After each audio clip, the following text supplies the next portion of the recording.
Cierra los ojos. No hay nada que tengas que hacer ahora mismo. No hay ningún lugar al que tengas que llegar. No hay nada que debas recordar, ni nada que debas resolver. En este momento, lo único que existe es tu respiración. El aire que entra, el aire que sale. Ese ritmo tan antiguo y tan tuyo que tu cuerpo ha estado haciendo sin que nadie se lo pidiera desde el primer instante de tu vida. Inhala. Despacio. Deja que el aire llene primero el vientre, luego el pecho, luego los hombros, como si llenara una vasija desde el fondo. Y exhala. Más despacio todavía. Deja que todo salga.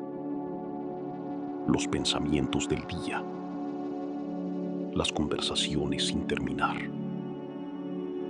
las pequeñas tensiones que el cuerpo acumula sin que uno se dé cuenta, en la mandíbula, en los hombros, en las manos. Otra vez.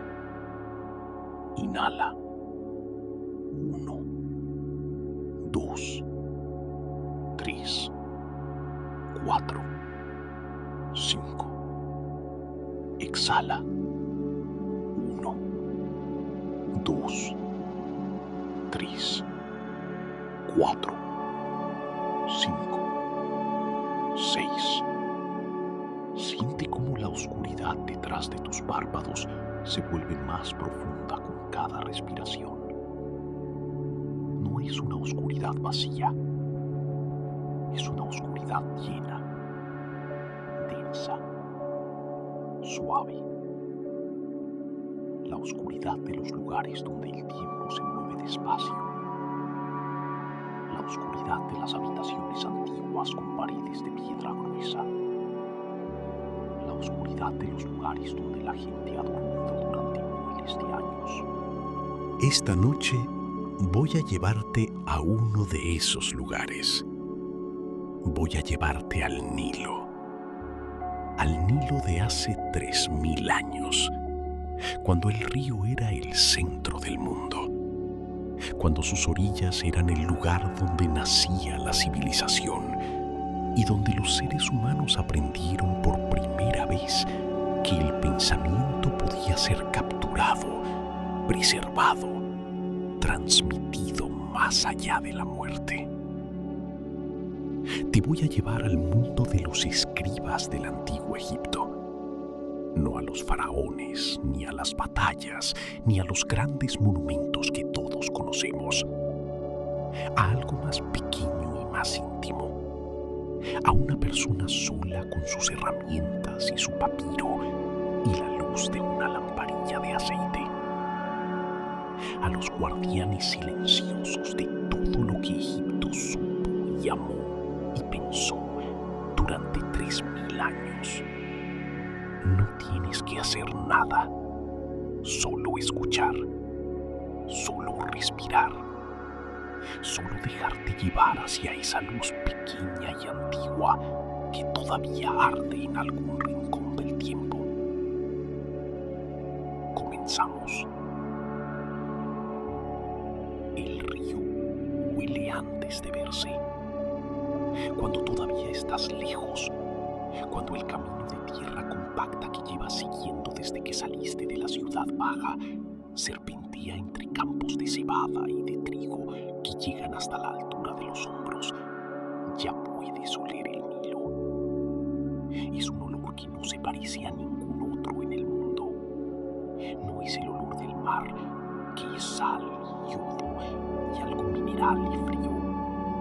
El Nilo huele a vida, a tierra mojada de la manera más rica y oscura posible, a vegetación que crece con una urgencia casi violenta en los meses que siguen a la inundación, a barro negro, el limo que el río trae desde el interior del continente y que deposita sobre las orillas cada año como una ofrenda.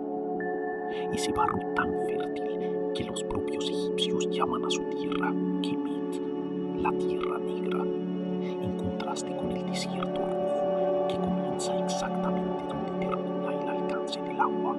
Ese olor llega antes que el sonido y antes que la vista. Te avisa, te dice que algo grande está cerca.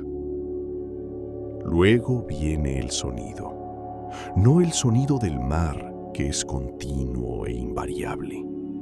El sonido del Nilo es más complejo. Hay la corriente principal, que en esta época del año es lenta y profunda, y hace un sonido bajo y continuo como el de alguien que respira dormido. Hay los pájaros, los ibis de patas rojas que caminan por las orillas poco profundas, con esa dignidad formal y ligeramente absurda que los ha convertido en el símbolo del dios de la escritura. Las garcetas blancas que se quedan inmóviles sobre una sola pata durante minutos enteros, esperando que un pez pase lo suficientemente cerca. Las golondrinas de río que cruzan el agua a una velocidad que parece imposible, rozando la superficie con el pecho y dejando un rastro que dura menos de un segundo antes de que la corriente lo borre. Y luego ves el río. No lo ves de golpe. Lo ves primero como un destello entre los cañaverales, una línea de luz que no pertenece al cielo ni a la tierra. Luego los cañaverales se abren y el río está ahí, ancho y marrón y dorado a la vez en la luz de la mañana temprana.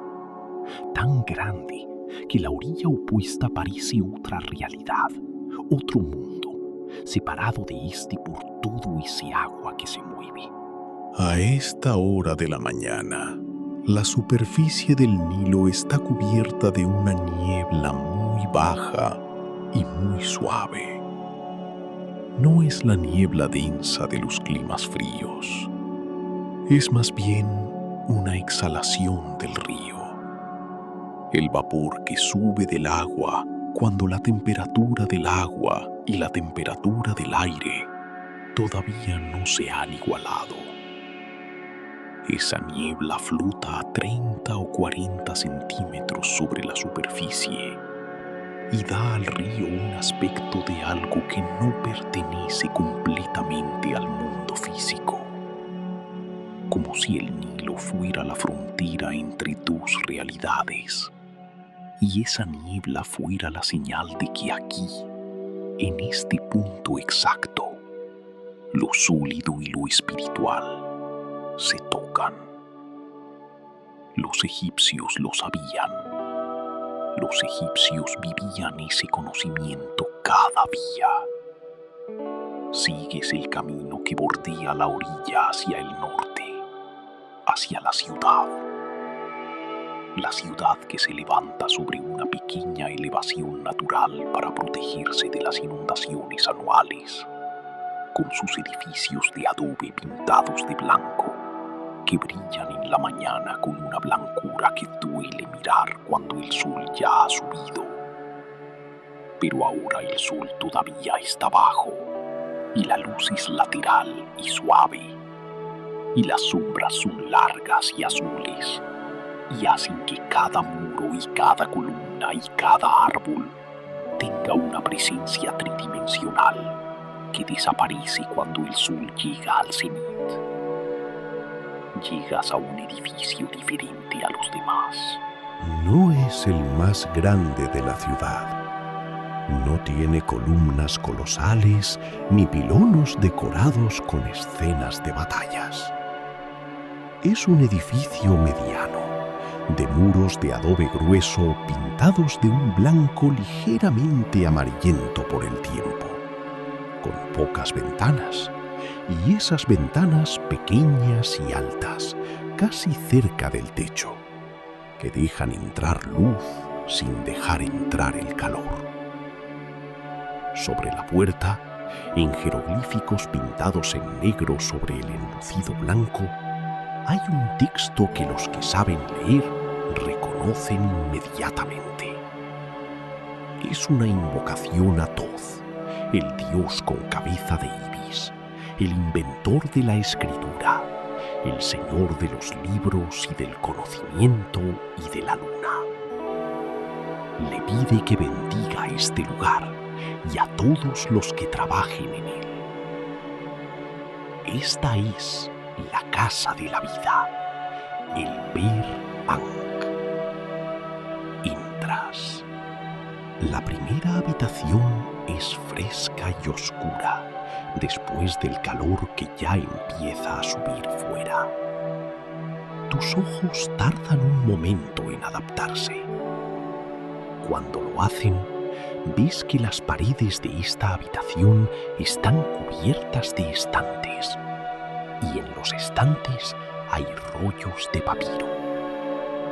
No tan impresionantes como los de la gran biblioteca que existirá siglos después en Alejandría. Más íntimos, más manejables. Rollos atados con hilos de lino de colores que sirven para clasificarlos, enrollados con cuidado, con etiquetas de cuero colgando de cada uno donde está escrito el título en tinta roja y negra. Hay un olor en esta habitación que aprenderás a reconocer y a amar si te quedas el tiempo suficiente. Es el olor del papiro seco, que es un olor vegetal y ligeramente dulce, como el heno, pero más suave. El olor de la tinta que los escribas hacen moliendo hollín con una goma arábiga y agua hasta obtener una pasta negra y densa que cuando se seca queda adherida al papiro con una permanencia extraordinaria. El olor del aceite de ricino que arde en las lamparillas. Y por debajo de todo, el olor del adobe y de la piedra y del tiempo que ha pasado en este lugar. El olor de décadas y siglos de trabajo silencioso y concentrado acumulado en las paredes. Avanzas hacia el interior. En la sala principal trabajan varios hombres y también algunas mujeres, porque aunque la tradición dice que los escribas son hombres, la realidad del antiguo Egipto era más compleja y más rica que cualquier regla simple. Están sentados en el suelo, con las piernas cruzadas, o sobre bancos bajos de madera, o directamente sobre esteras de junco. Cada uno tiene sobre las rodillas o sobre una superficie plana a su lado los instrumentos de su oficio. Obsérvelos un momento, sin entrar del todo, desde el umbral, en silencio. El palet, la paleta de escritura, es una lámina plana de madera o de piedra con dos pequeñas cavidades en los extremos, una para la tinta negra y otra para la tinta roja. En la cavidad negra hay un disco seco de tinta solidificada que el escriba humedece con una gota de agua antes de comenzar a trabajar. En la cavidad roja, lo mismo. Las dos tintas tienen funciones diferentes. La negra es para el texto principal, para las palabras ordinarias del mundo. La roja es para los títulos, para los comienzos de sección, para los nombres divinos, para las instrucciones, para las fichas, para todo lo que merece ser subrayado. Enfatizado, destacado del flujo del texto ordinario. Los editores modernos todavía hacen lo mismo, aunque con diferentes herramientas.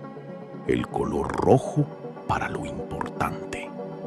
Los escribas egipcios lo inventaron. Los pinceles son cálamos, juncos delgados cuyo extremo ha sido masticado hasta ablandarlo y formar una pequeña cabeza de fibras que absorbe la tinta y la cede al papiro con una suavidad que la pluma de los escribas medievales nunca igualaría completamente. El escriba tiene varios cálamos de distintos tamaños, guardados en un estuche de caña o de madera detrás de su oreja o metidos en un pequeño recipiente a su lado. Elige el que necesita con el mismo automatismo con que un pintor elige un pincel, sin mirar, porque la mano ya sabe. Y el papiro. El papiro es la maravilla más grande de este lugar. No porque sea bello, aunque lo es. No porque sea duradero, aunque dura siglos si se guarda bien, sino porque es el soporte sobre el que el pensamiento humano aprendió a moverse. El papiro se hace de la planta que crece en las orillas del Nilo, esa caña alta y triangular cuyo nombre en griego daría la palabra paper y en árabe el nombre del río de los papeles. Los tallos se cortan y se pelan y se disponen en capas perpendiculares entre sí, se prensan, se secan y se pule la superficie con un cangrejo o una piedra lisa hasta que queda suave y ligeramente satinada, lista para recibir la tinta.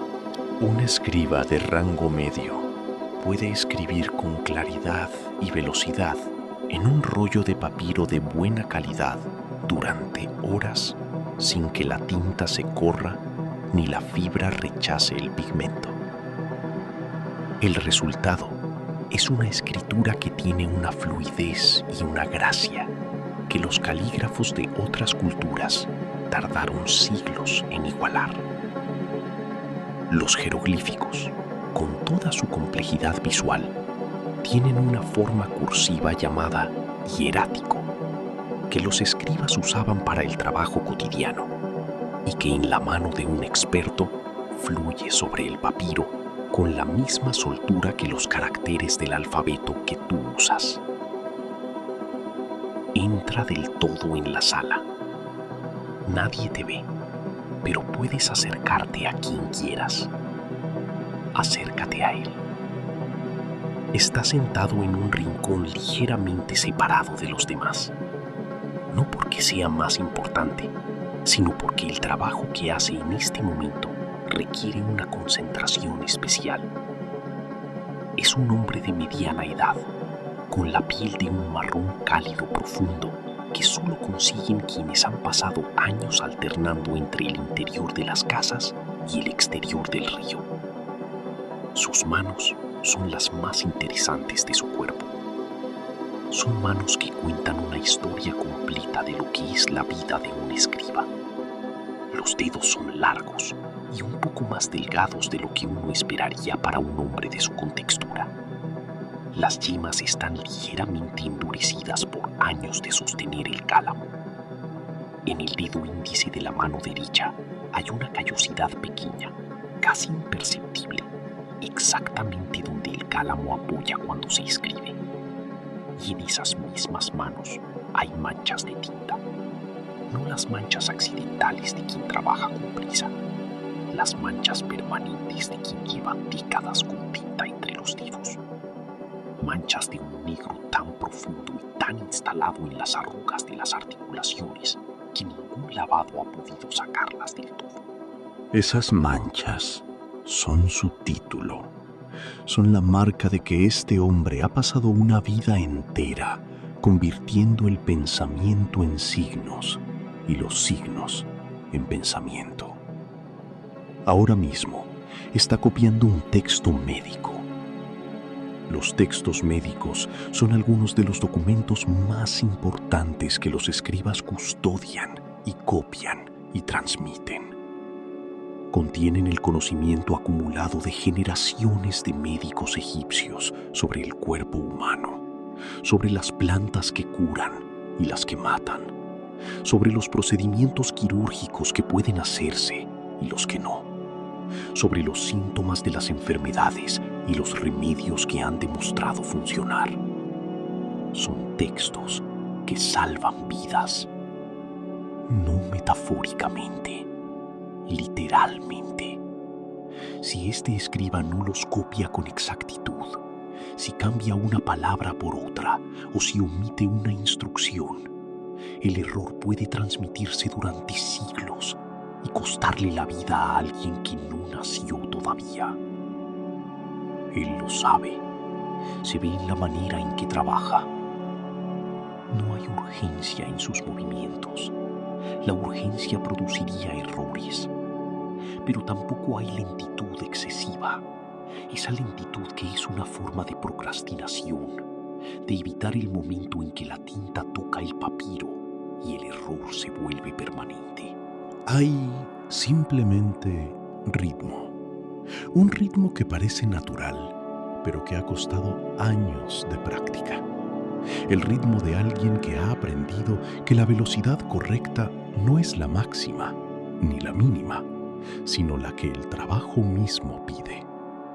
Su cálamo se mueve sobre el papiro en trazos que son a la vez precisos y fluidos. Los signos del hierático son pequeños y rápidos, muy diferentes a los jeroglíficos monumentales que adornan los templos. Donde un jeroglífico puede ser una figura humana completa o un pájaro perfectamente representado, el hierático reduce esos mismos signos a una serie de curvas y líneas que capturan la esencia del símbolo sin el detalle. Como la diferencia entre una fotografía y la abreviatura de una palabra. El significado viaja, la forma se simplifica. Observa la mano. Después de cada signo completo hay una pausa muy breve, casi imperceptible, en que el cálamo se levanta del papiro. No para pensar, para respirar. Es una pausa que tiene el ritmo de la respiración, tan regular y tan inconsciente como ella. En esa pausa, los ojos del escriba se desplazan un momento hacia el rollo original que tiene a su izquierda, verificando el siguiente signo, y luego regresan al papiro en que trabaja. No comete errores, o si los comete, los corrige inmediatamente con una pequeña piedra pómez húmeda que borra la tinta fresca sin dañar las fibras del papiro. Los escribas aprenden a borrar sus errores con tanta destreza como aprenden a escribir. La perfección no es la ausencia de equivocaciones. La perfección es la capacidad de corregir las equivocaciones antes de que se conviertan en parte del texto. La sala está en silencio. No el silencio absoluto, porque hay el rasgueo suave y continuo de varios cálamos sobre varios papiros al mismo tiempo. Y ese sonido colectivo tiene una música propia, un rumor de trabajo que es el sonido de la civilización guardándose a sí misma. Pero es un silencio del habla. Nadie habla mientras trabaja. La conversación vendría antes o después. Mientras el cálamo está sobre el papiro, la mente pertenece completamente al texto. La luz en la sala es la luz de las lamparillas de aceite. Afuera, el sol ya ha subido y hay luz natural suficiente para trabajar. Pero las ventanas son pequeñas y altas a propósito. El calor de Egipto es un calor que destruye. Las ventanas pequeñas mantienen la sala fresca. Los escribas trabajan en la penumbra, con sus lamparillas colocadas de manera que la luz caiga desde arriba y a la izquierda, en el ángulo que menos sombra hace sobre el trabajo de una mano que escribe de derecha a izquierda. Eso también, la escritura egipcia va de derecha a izquierda. En los textos formales puede ir en cualquier dirección. Los jeroglíficos pueden orientarse de maneras diferentes según el contexto ritual o estético. Pero en el hierático cotidiano de los escribas, el texto fluye de derecha a izquierda, como el Nilo fluye hacia el norte, con la misma constancia y la misma dirección invariable. Sal de esta sala y pasa a la siguiente. La siguiente sala es la sala de los aprendices. Son jóvenes, entre 8 y 15 años, hijos de escribas en su mayoría, aunque no exclusivamente. El acceso a la casa de la vida no es del todo hereditario. Hay casos documentados de niños de origen humilde que llegaron aquí por la voluntad de un maestro que vio en ellos algo que valía la pena cultivar. La meritocracia del conocimiento es tan antigua como el conocimiento mismo. Los aprendices trabajan sobre tablillas de madera o de piedra caliza en lugar de papiro. El papiro es caro. El papiro se reserva para el trabajo definitivo, para los textos que deben durar. Las tablillas se pueden borrar y volver a usar. Son el cuaderno de borrador del escriba en formación, la superficie donde los errores no cuestan nada, porque no hay nada permanente sobre lo que cometerlos. Los aprendices copian listas. Esa es la primera tarea que se les asigna. Listas de palabras, listas de signos, listas de frases formulaicas que aparecen una y otra vez en los textos que tendrán que manejar toda su vida. El escriba que aprende a escribir en el antiguo Egipto no aprende de manera analítica, descomponiendo el sistema en reglas abstractas. Aprende por exposición masiva y repetida. Copia hasta que la mano sabe lo que la mente todavía no entiende del todo. Uno de ellos tiene la lengua ligeramente asomada entre los dientes mientras trabaja. Tiene quizás 10 años y sus signos son todavía torpes, demasiado grandes, con las proporciones no del todo correctas. Pero hay algo en la manera en que sostiene el cálamo, en la presión exacta que aplica sobre la tablilla, que dice que este niño tiene lo que los maestros llaman la mano. El talento natural que no puede enseñarse, que solo puede reconocerse cuando aparece y cultivarse una vez reconocido.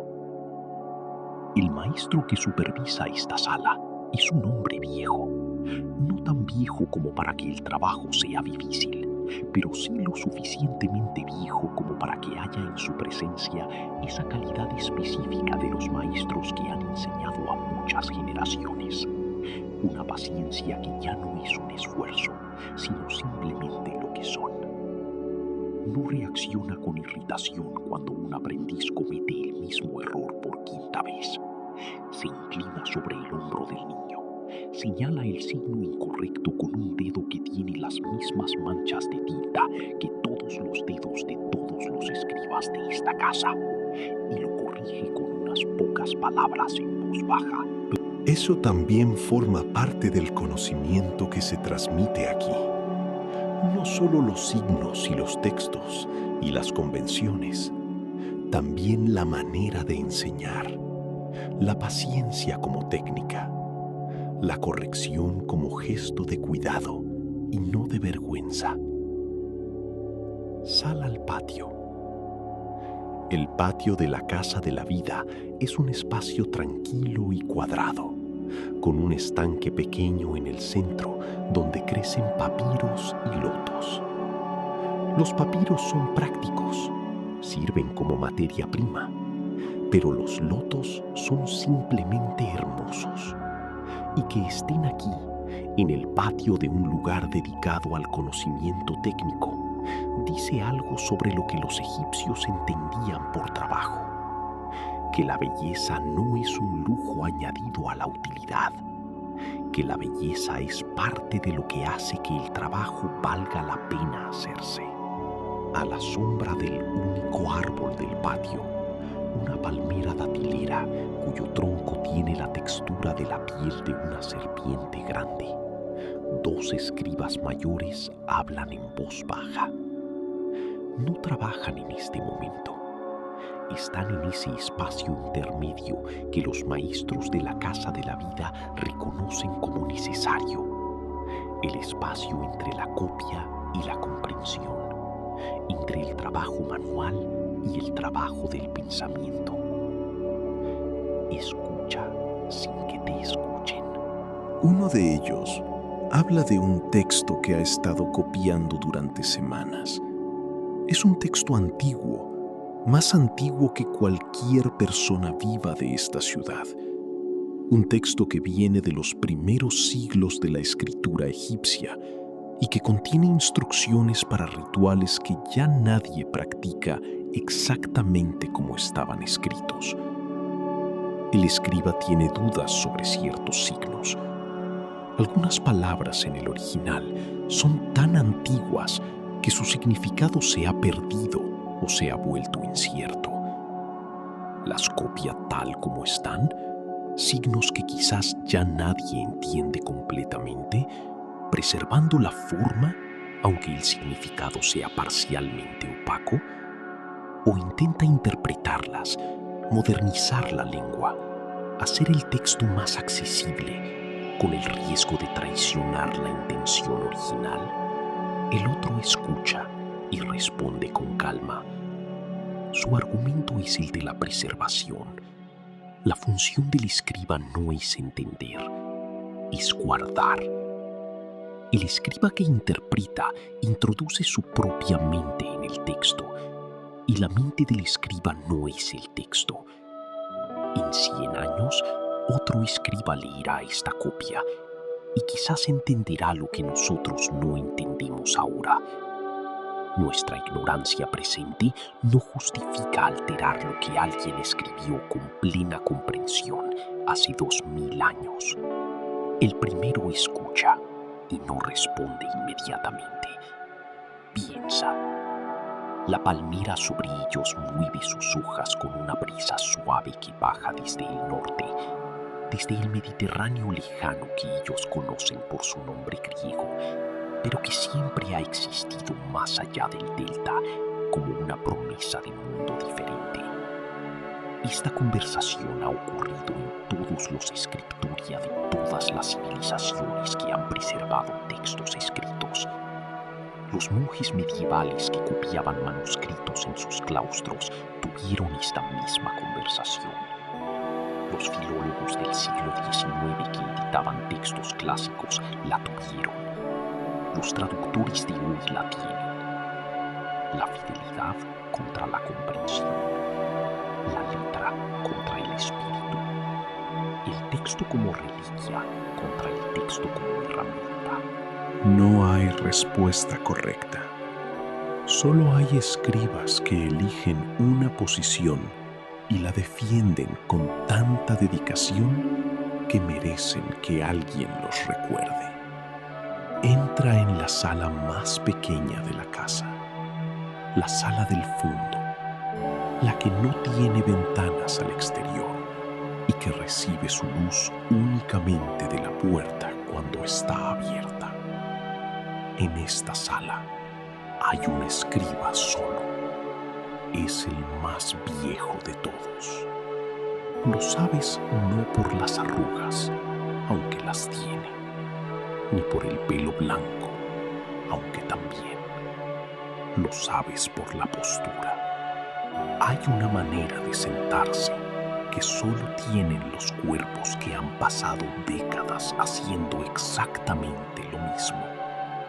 Una manera en que la espalda se inclina hacia adelante en el ángulo exacto que ha resultado ser el más cómodo después de años de ajuste.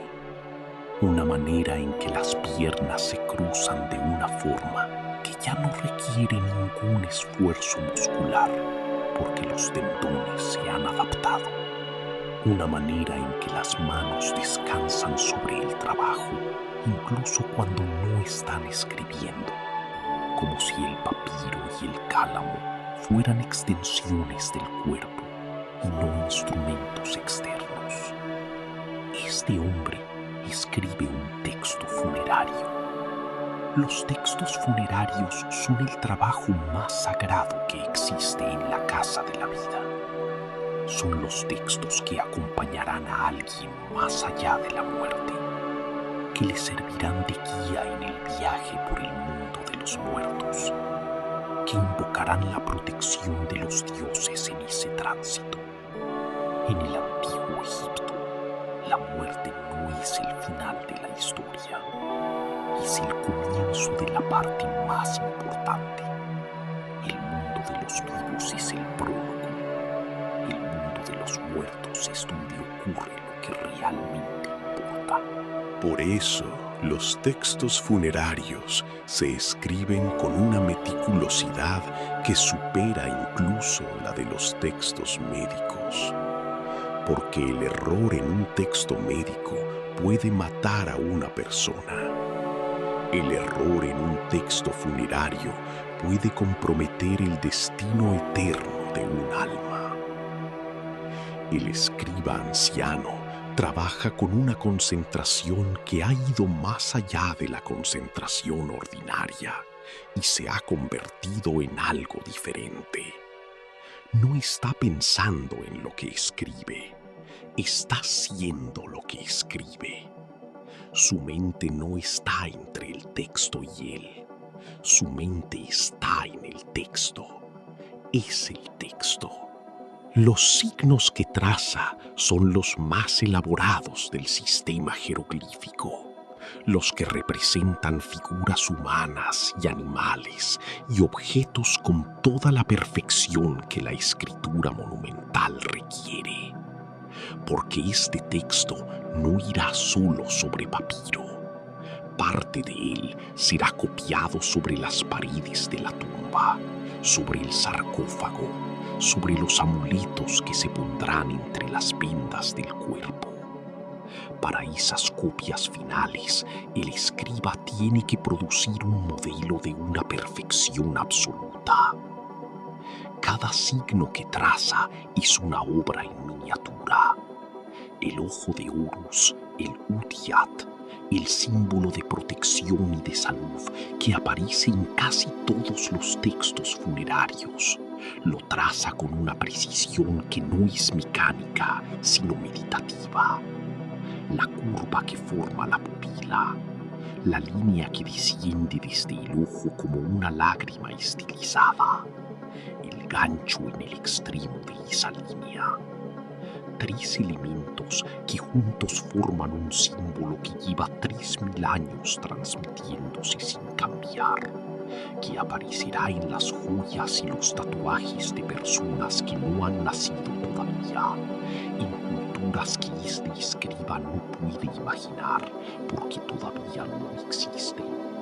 La llama de la lamparilla a su lado tiembla levemente cuando respira.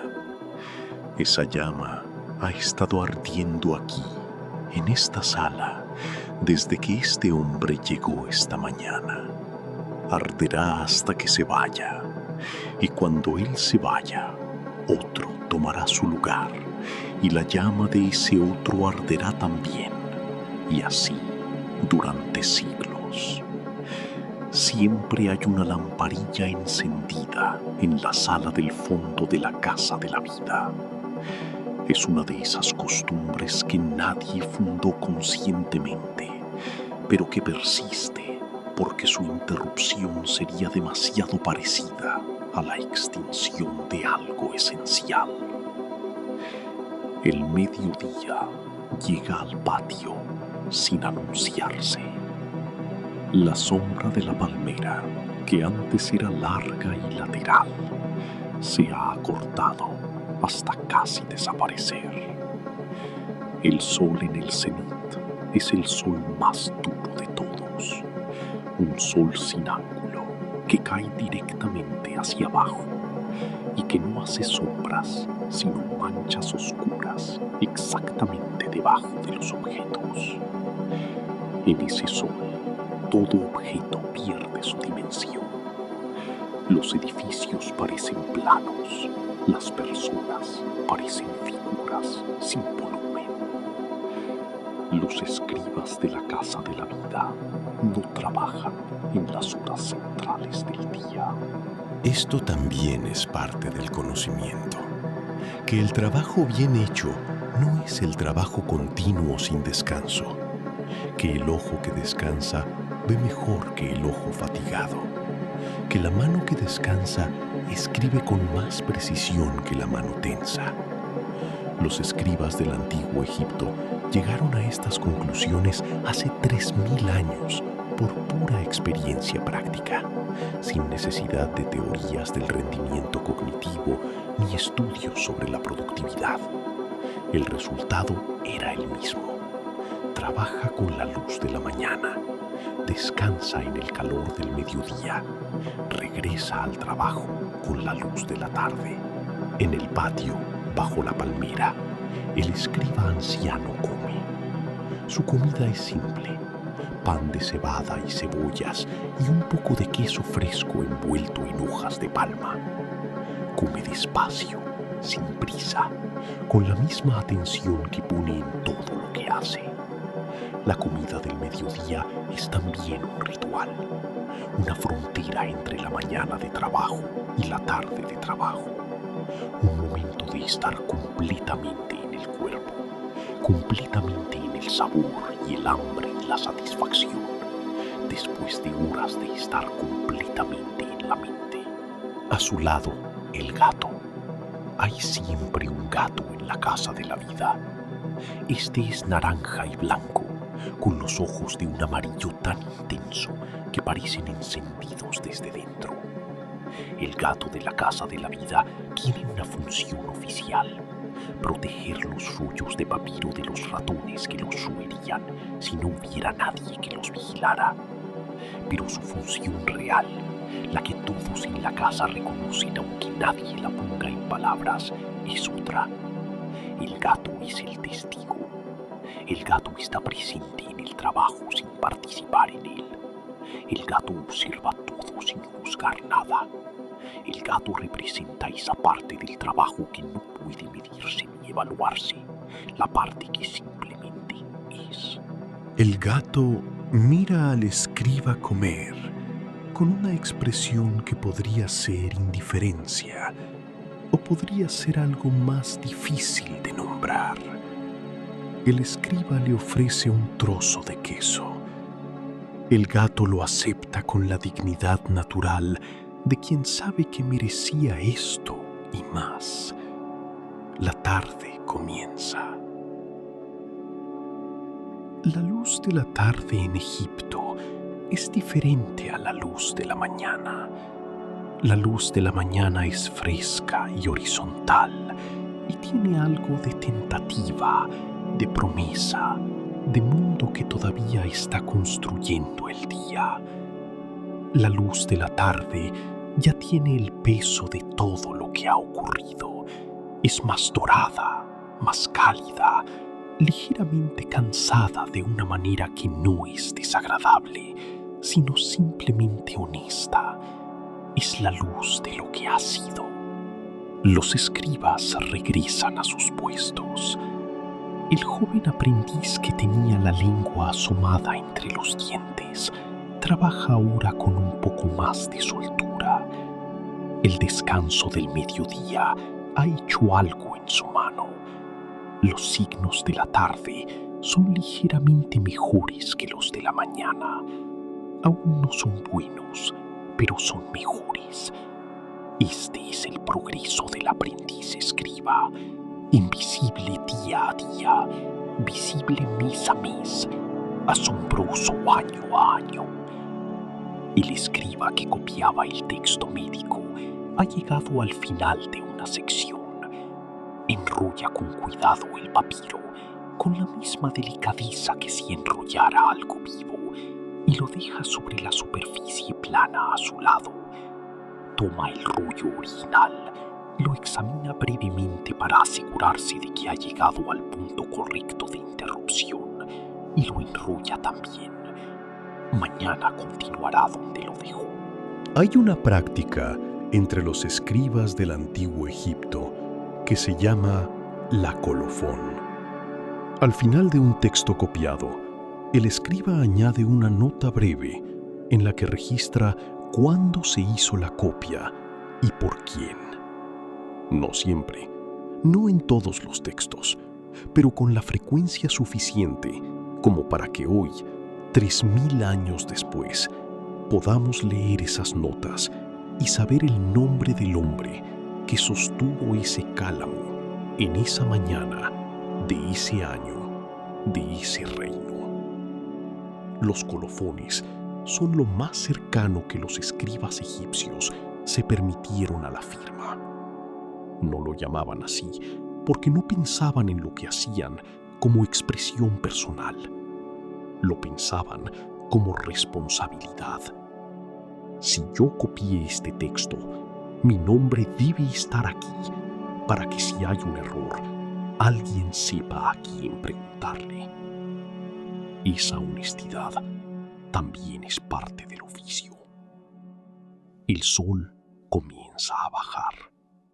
Desde la ventana pequeña y alta de la sala principal, un rectángulo de luz que durante la mañana era blanca y dura, se ha vuelto naranja y oblicua. Se estira sobre el suelo de tierra compacta, sobre las esteras de junco, sobre las manos y los papiros de los escribas que todavía trabajan, dando a todo lo que toca una calidez que parece venir de dentro de las cosas mismas y no de una fuente exterior. El escriba anciano de la sala del fondo ha terminado por hoy. Cierra el rollo con sumo cuidado. Los textos funerarios requieren un ritual especial de cierre, un conjunto de gestos y palabras que preparan el texto para ser guardado hasta que sea necesario. Los textos sagrados no se guardan simplemente como se guarda una herramienta. Se guardan con la atención que se da a algo que tiene vida propia, que puede ser ayudado o dañado por cómo se lo trata. Envuelve el rollo en lino limpio. Lo ata con un hilo rojo, el color del sol y de la vida, el color que los escribas reservan para lo más importante. Lo lleva a la sala de los rollos y lo coloca en su estante con una precisión que no admite duda. No a la izquierda de donde pertenece, no a la derecha, en el lugar exacto que le corresponde entre los otros rollos de textos funerarios, en el orden que cualquier escriba de esta casa podría seguir para encontrarlo. Luego apaga la lamparilla con los dedos, con ese gesto rápido y completamente insensible al dolor que solo tienen quienes llevan décadas haciéndolo. Sale a la calle. Afuera, el Nilo. El Nilo en la tarde es diferente al Nilo de la mañana. La niebla ha desaparecido. El agua es ahora de un marrón dorado que refleja el cielo del oeste con una fidelidad que parece imposible para un río de ese color. Los barcos que durante el día estuvieron cargando y descargando en los muelles ahora se mecen quietamente, amarrados, con las velas enrolladas y las cubiertas silenciosas. Los ibis que por la mañana caminaban en las orillas poco profundas se han reunido en bandadas que sobrevuelan el río en formaciones que cambian continuamente, como si el cielo sobre el Nilo fuera una escritura que se reescribe a sí misma sin descanso. El escriba anciano camina hacia su casa. No piensa en el texto funerario que ha estado copiando. Su mente, después de horas de concentración absoluta, ha entrado en ese estado que los que conocen el trabajo intenso reconocen. El estado en que pensar parece innecesario, en que el mundo exterior vuelve a tener textura y olor y sonido después de horas de haberse reducido al papiro y la tinta. Nota el olor del río. Nota la temperatura del aire que ha bajado y que la piel recibe con algo que solo puede llamarse gratitud. Nota el color del cielo, ese naranja profundo que en el horizonte se vuelve rojo y que en el cenit todavía guarda algo del azul del mediodía. Para él, Todos esos colores tienen nombres. No solo los nombres cotidianos del naranja y el rojo y el azul. Los nombres que los textos sagrados les dan. Los colores del dios Ra en su viaje diario. Los colores que los pintores de los templos recrearán durante siglos con sus pigmentos minerales. El escriba vive en un mundo en que el lenguaje y la realidad están más cerca que en ningún otro lado, en que las palabras son casi tan reales como las cosas que nombran, en que escribir el nombre de algo es, en cierto sentido, crearlo. Su casa es pequeña, 2 habitaciones, un patio interior con un horno de barro, un cuarto para los hijos. Sus hijos están estudiando para ser escribas también. El mayor ya trabaja como aprendiz en la casa de la vida. El segundo tiene 7 años y practica por las tardes con una tablilla que su padre le talló de madera de acacia. La esposa del escriba está preparando la cena. La cena es simple, como casi todo en la vida del escriba. Una sopa espesa de lentejas con cebolla y comino, pan plano cocido en el horno de la tarde, dátiles del árbol del patio que están en su punto exacto de madurez. Comen juntos en el patio. La noche llega desde el este con esa rapidez específica del Egipto, donde el crepúsculo es corto y la oscuridad llega casi de golpe. Las primeras estrellas aparecen antes de que el cielo haya terminado de oscurecerse. En Egipto, las estrellas tienen nombres. Los escribas los conocen. El conocimiento del cielo y el conocimiento de la escritura no son cosas separadas en esta cultura. Los textos astronómicos son también textos sagrados. Los sacerdotes que vigilan el cielo son también hombres que escriben y leen. El hijo pequeño del escriba pregunta algo. Su voz es la voz de los niños de 7 años en todas las épocas. Una mezcla de seriedad y de ingenuidad que hace que cualquier pregunta suene a la vez importante y encantadora. Pregunta por qué hay que aprender tantos signos. ¿Por qué no pueden ser menos? El padre responde sin impaciencia. Dice que cada signo es una palabra del mundo. Que cuando aprendes a escribir el signo del agua, estás aprendiendo a ver el agua de una manera que no puedes ver si no sabes el signo. Que la escritura no describe el mundo, la escritura es el mundo, o al menos la parte del mundo que los humanos pueden retener y transmitir y compartir con quienes no están presentes. El niño no entiende del todo, tiene 7 años, pero el padre sabe que no importa, la comprensión llegará sola, lentamente, a través de años de práctica y de textos y de errores y de correcciones. El conocimiento no se puede entregar, solo se puede crear el contexto en el que pueda surgir. La noche sobre el Nilo es la noche más quieta del mundo. No hay luz eléctrica que compita con las estrellas. No hay ruido de motores ni de máquinas. El sonido de la noche en esta orilla del Nilo hace 3000 años es el sonido que el mundo hacía antes de que los humanos llenaran todas las frecuencias con sus inventos. El río, los animales nocturnos en los cañaverales, el viento que a veces viene del norte y a veces no viene, el sonido de las voces de las familias en sus patios, mezclándose con el sonido de las otras familias en sus otros patios, hasta formar ese murmullo colectivo que es el sonido específico de un asentamiento humano en la oscuridad. El escriba anciano se sienta un momento más en el patio después de que los niños se han dormido y la esposa ha entrado. Mira las estrellas. No piensa en nada en particular, o piensa en todo a la vez, que produce el mismo efecto que no pensar en nada. Las estrellas sobre el Nilo son las mismas estrellas que están sobre ti en este momento, aunque desde otro ángulo y con otro nombre.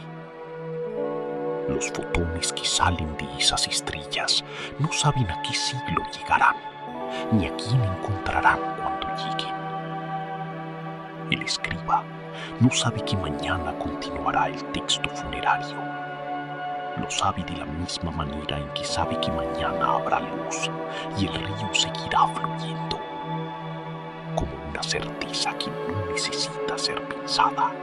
Lo que sí sabe, aunque tampoco lo piensa como un pensamiento articulado, sino como algo que vive en algún lugar entre el pecho y la garganta, es que el trabajo que ha hecho hoy importa, que esos signos sobre ese papiro son reales, que alguien los leerá y que en ese momento de lectura el escritor y el lector se encontrarán a través del tiempo con una intimidad que ninguna otra cosa humana puede replicar exactamente. La tinta sobre el papiro, como una forma de estar presente para alguien que todavía no ha nacido. Eso es lo que hacen los escribas. Eso es lo que han hecho siempre los que escriben. Tu cuerpo está completamente quieto ahora. La historia del escriba se va posando en algún lugar dentro de ti, como el limo del Nilo se posa suavemente sobre las tierras de las orillas cuando la inundación retrocede. No necesitas retener nada, no necesitas recordar nada. El significado de lo que escuchas no vive en los detalles que puedes recuperar mañana cuando te despiertes. Vive en el ritmo de las palabras y en la quietud que producen. El Nilo sigue fluyendo. Ha fluido durante millones de años y fluirá durante millones más.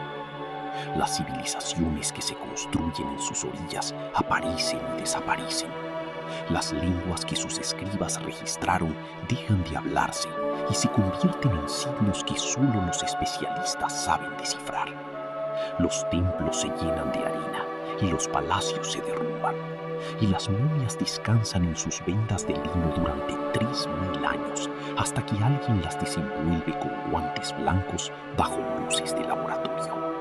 Y en esas momias, a veces, entre las vendas, hay un rollo de papiro, un texto funerario, copiado por manos con manchas de tinta que nunca se lavaron del todo, escrito con cálamos de junco del Nilo sobre papiro del Nilo, con tinta hecha de hollín y goma arábiga y agua del Nilo.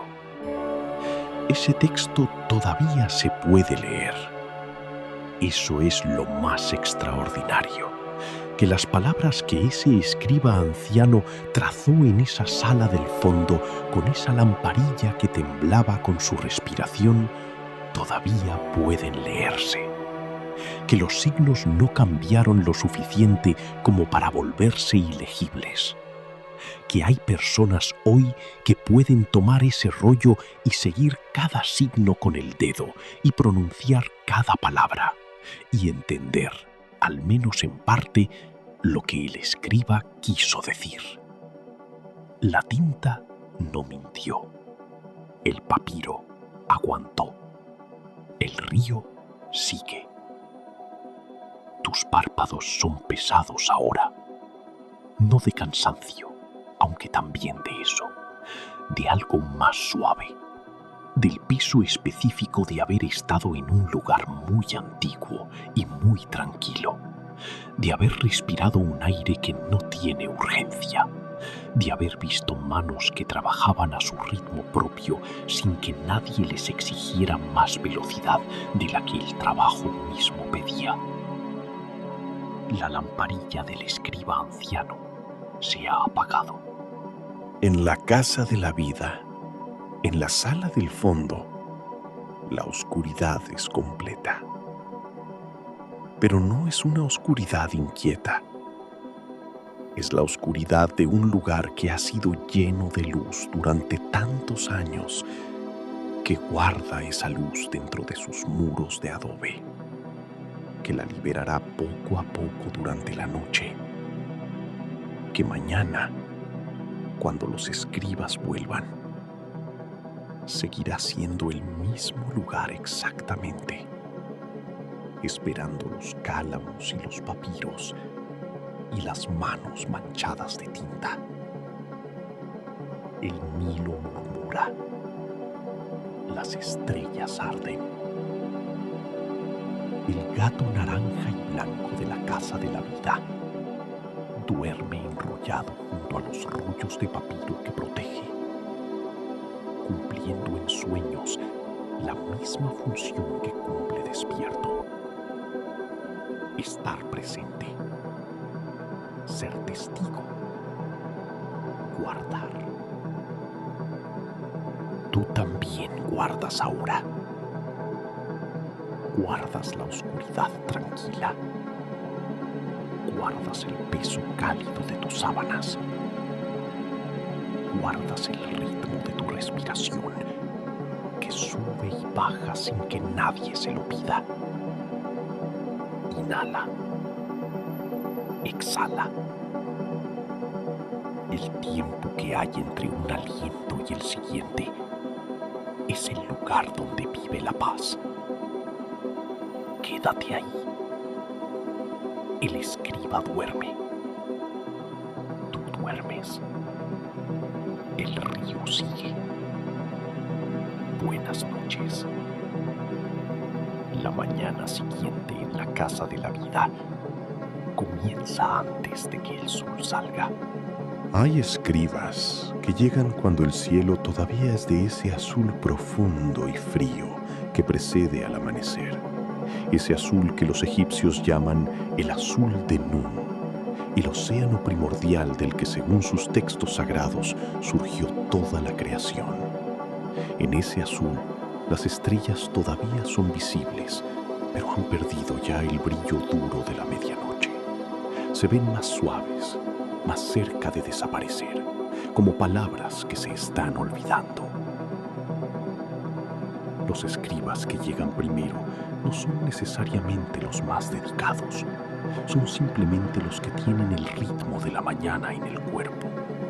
Hay personas así en todas las épocas y en todas las culturas, las que se despiertan antes de que nadie las llame y encuentran en las horas anteriores al amanecer una quietud que el resto del día no puede darles. El primero en llegar esta mañana es un escriba joven de unos 20 años que lleva menos de 2 años trabajando como escriba de pleno derecho después de una infancia y adolescencia de aprendizaje. No es el más talentoso de la casa. Hay otros con una mano más segura y una memoria más vasta para los signos. Pero tiene algo que los maestros reconocen y valoran quizás más que el talento: la capacidad de concentrarse completamente en lo que está haciendo durante horas sin que la mente se vaya a otro lugar. Prepara su paleta con movimientos que ya son completamente automáticos. Una gota de agua sobre la tinta negra seca. Revuelve con la punta del cálamo más fino hasta que la consistencia es exactamente la que necesita, ni demasiado líquida ni demasiado espesa. Esa consistencia exacta es algo que no puede enseñarse con palabras, solo puede aprenderse haciendo, equivocándose, ajustando, hasta que las manos saben lo que los ojos no pueden medir. Esta mañana continuará copiando el texto que dejó ayer. El texto es un conjunto de cartas administrativas, no textos sagrados ni textos médicos. Cartas de los funcionarios de un nomo, una provincia egipcia, al gobierno central. Informes sobre el nivel del Nilo en los últimos meses, sobre la cantidad de grano almacenado, sobre el número de trabajadores disponibles para los proyectos de construcción del próximo año. Textos que parecen mundanos, y lo son. Son la prosa funcional de una burocracia que lleva funcionando sin interrupción desde hace siglos. Y sin embargo, en esa prosa mundana hay algo extraordinario. Hay una carta en el rollo que este escriba joven está copiando, que fue escrita hace 150 años por un funcionario cuyo nombre ya nadie recuerda. La carta trata de un problema de irrigación en uno de los canales del delta. El canal se ha obstruido en un punto. El agua no llega a los campos del este. Los agricultores están preocupados por la cosecha. El funcionario pide autorización para ordenar las obras necesarias. Es una carta burocrática. Es también una ventana. A través de esa carta, el escriba joven puede ver, con una claridad que casi lo detiene en mitad de la copia, que hace 150 años, un hombre concreto, con un nombre concreto que la carta menciona, se preocupó por unos agricultores concretos que dependían de un canal concreto, que esa preocupación fue suficientemente real e importante como para que alguien la escribiera en papiro y la enviara al gobierno, y el gobierno la recibiera y la archivara, y que ese archivo sobreviviera hasta este día en que un escriba joven la copia de nuevo, para que sobreviva otros 100 años más. El escriba joven se detiene un momento. No porque haya cometido un error, sino porque algo en esa carta lo ha alcanzado en un lugar donde la mayoría de los textos no llegan. El lugar donde la historia deja de ser historia y se vuelve simplemente una persona que tuvo los mismos miedos y las mismas responsabilidades y la misma sensación de que lo que hacía importaba. Continúa copiando. Pero algo ha cambiado en la manera en que sostiene el cálamo.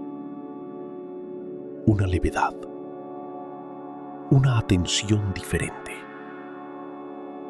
Como si ahora supiera que al otro lado de cada texto que copia, hay alguien que alguna vez lo escribió con la misma mano manchada de tinta que él tiene ahora.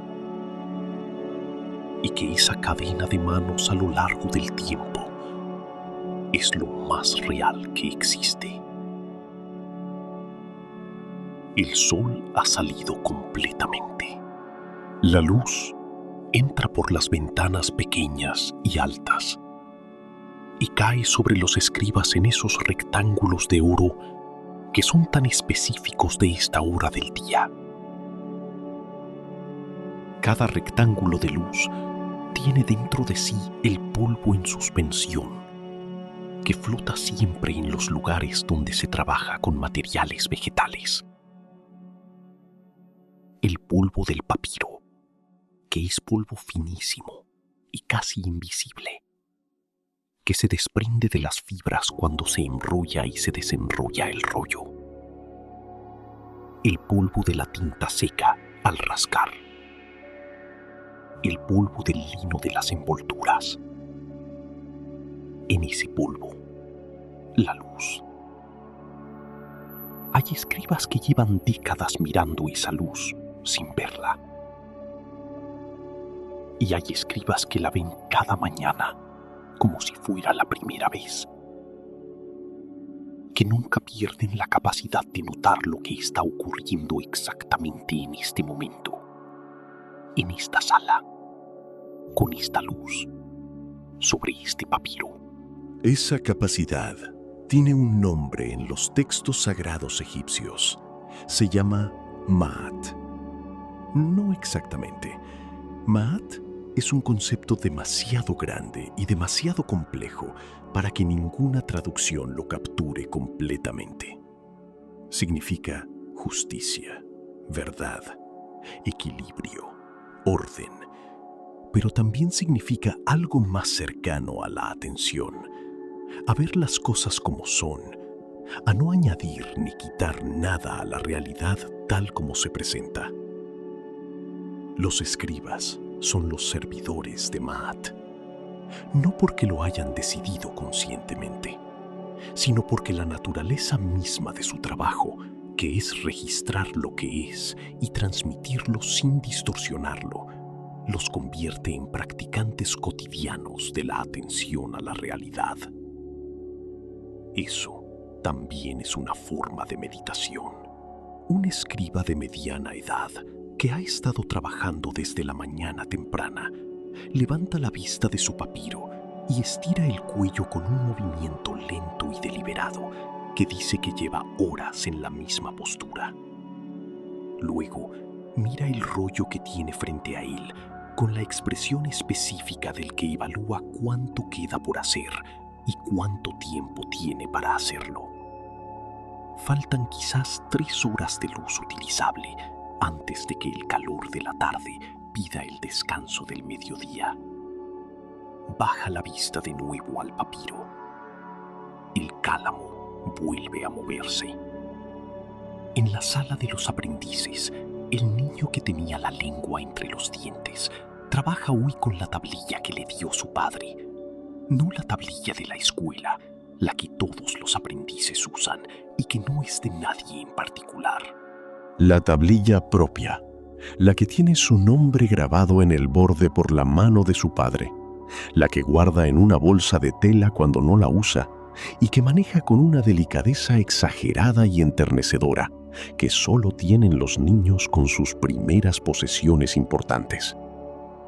El aprendiz que supervisa a este niño le muestra el mismo signo por 4ª vez, el signo del agua, 3 líneas horizontales onduladas que representan la superficie del río. El río, que es la vida de todo lo que existe en este país. El río, cuya ausencia sería la ausencia del mundo. El niño lo copia.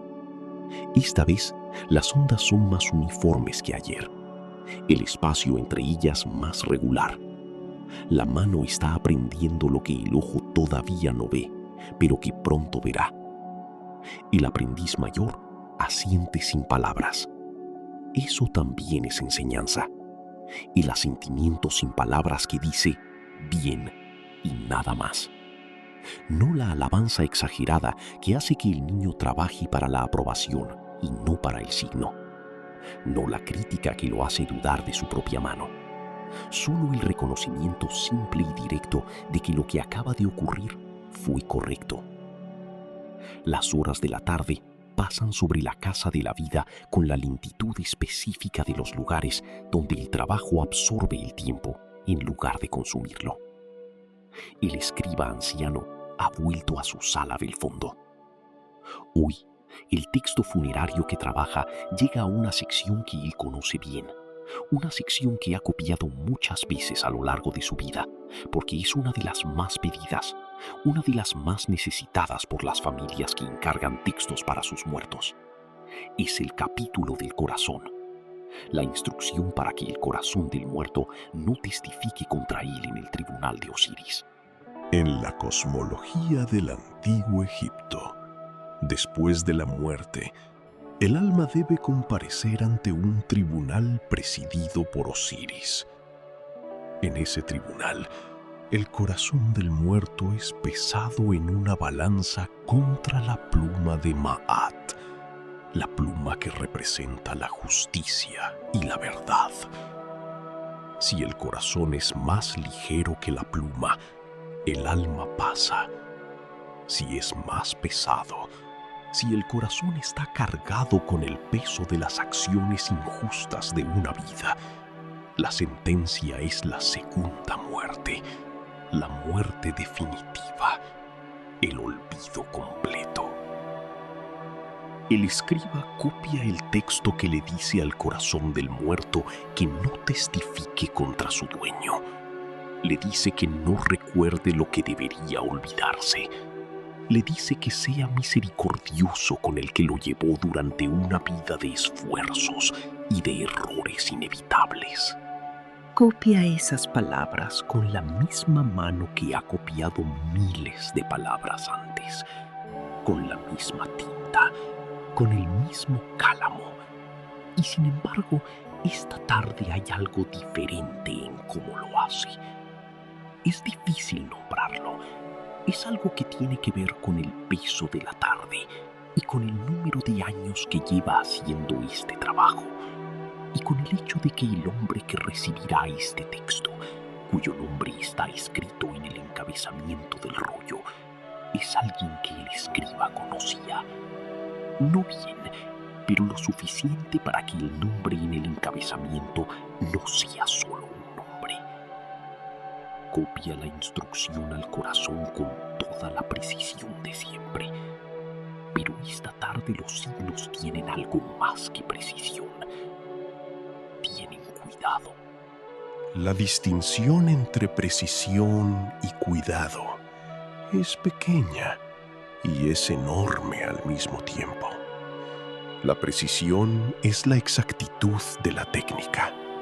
El cuidado es la exactitud más la intención, el conocimiento de que lo que uno hace va a importarle a alguien, que alguien recibirá este trabajo y que ese alguien merece lo mejor que uno tiene.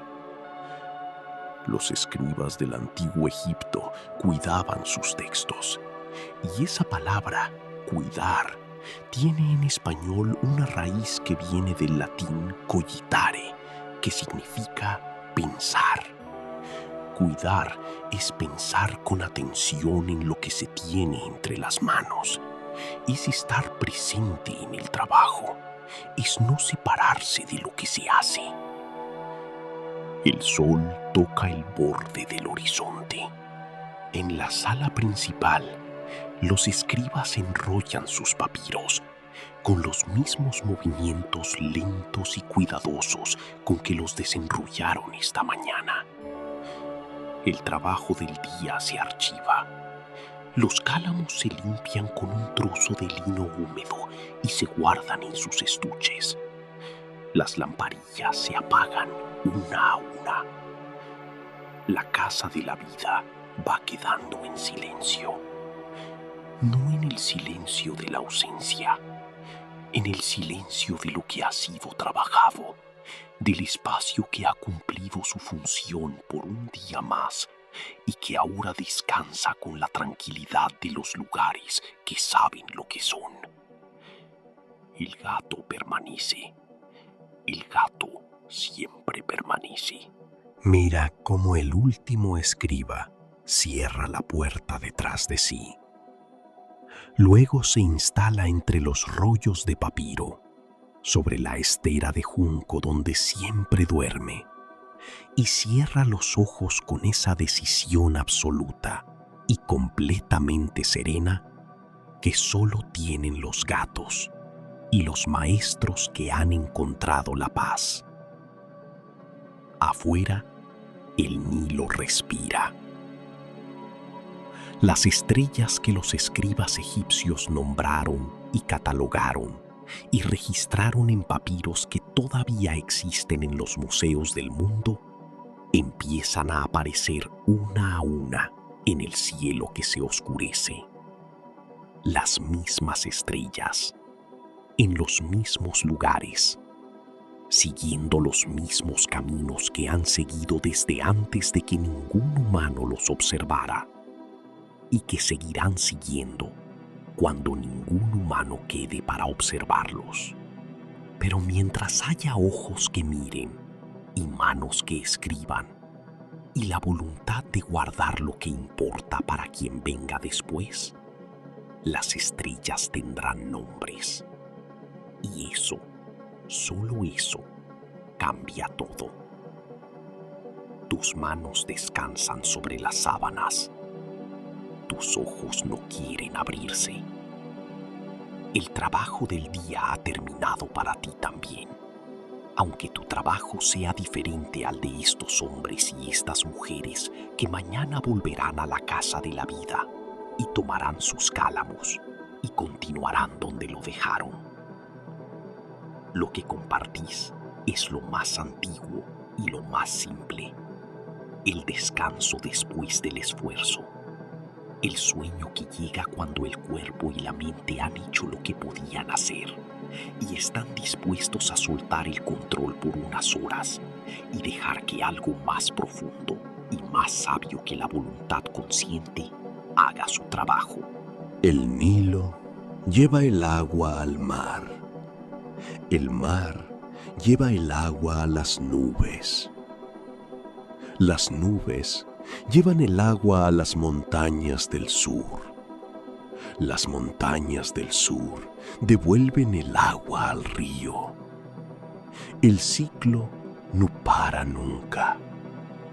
Y tú, en este momento, eres parte de ese ciclo también. Agua que descansa, agua que se prepara para seguir fluyendo mañana. El escriba anciano duerme. El aprendiz con la lengua entre los dientes duerme. El gato naranja y blanco duerme enrollado entre los rollos de papiro que ha guardado durante toda su vida de gato y que seguirá guardando hasta que ya no pueda.